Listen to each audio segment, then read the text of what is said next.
Reincarnation fans, October 2025 is going to be big. For brand new Isekai anime are hitting the screens this month, and they're not just recycling the same old ideas.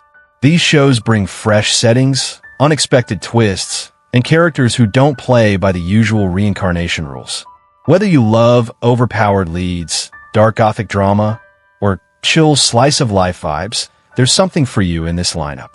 No overhyping, no long summaries, just the key details you need, and by the end, you'll know exactly which ones to add to your watch list. First up, a half-spirit princess with the power of science. The dark history of the reincarnated villainess, animated by Studio Dean, it's a fascinating mix of humor, self-reflection, and survival. The premise alone is enough to grab your attention. Konoha Satu, a regular girl from our world, dies and wakes up inside a fantasy story. But this isn't just any fantasy story. It's the one she wrote herself as a teenager. And she's not even the main heroine she created.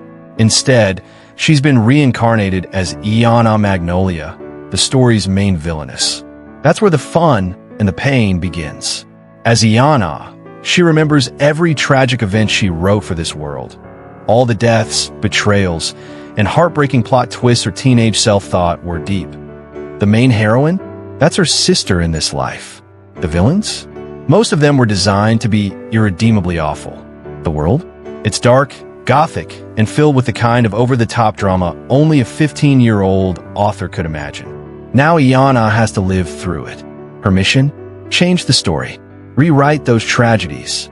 And most importantly, stop her sister, the original, perfect heroine she created, from dying the way she wrote it. Visually, expect gothic castles, dramatic lighting, and that classic Studio Dean shoujo flair. It's a little theatrical, a little grim, but never completely hopeless. The manga this is based on has 16+ volumes, which means there's a lot of story to cover. October 19th gives us a Gatherer's Adventure in Isekai, produced by Tatsunoko and Synergy SP, and this one is a refreshing change of pace. Our main character, Takeru Kamishiro, starts off as a typical overworked office employee. He's tired, burned out, and honestly just going through the motions of life. Then one day, he's suddenly transported to another world, the fantasy land of Medius. But here's the twist. He doesn't get the usual chosen hero with a sword role. Instead, his main ability is search. Sounds simple, right? But the anime quickly shows how broken that ability really is. With search, Takeru can instantly locate rare materials, hidden treasures, and even legendary creatures. He turns it into a full-on lifestyle, gathering resources, crafting items, taming monsters, and cooking everything from exotic fruits to giant crabs. One of the best moments early on? Watching him experiment with cooking monster meat, much to the shock and sometimes horror of the locals. This isn't just about fighting monsters or saving kingdoms. Takeru's journey is about building a new life in a world that finally lets him explore, create, and live freely. He collects rare items, forms bonds with unique companions, including a dragon he befriends, and slowly becomes a key figure in this world. Not because he's the strongest, but because he's resourceful and clever. It's easy to compare this to Delicious in Dungeon for its cooking and exploration elements, or even Solo Leveling for the sense of steady growth. But unlike those, this anime has a more laid-back tone.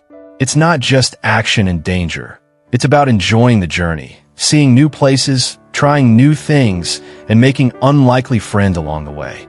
Closing out the month, on October 26th, is a Wild Last Boss Appeared by Wayo World, and this one feels like the grand finale of October's Reincarnation lineup. Our lead character, Lufa's Maffle, isn't your average protagonist. In her original life, she was the final boss, literally.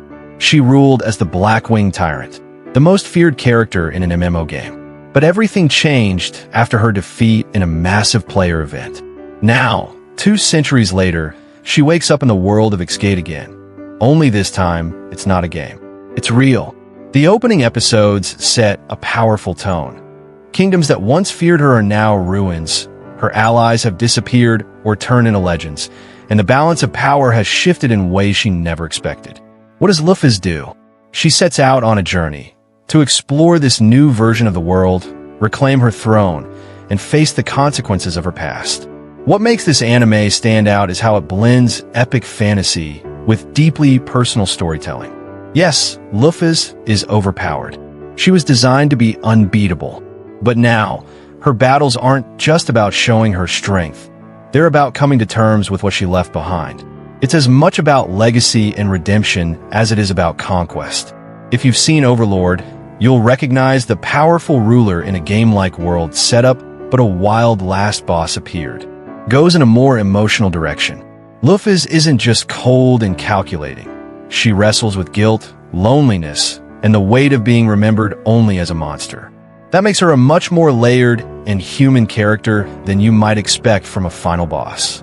Which October Reincarnation anime will you watch? Let us know in the comments section.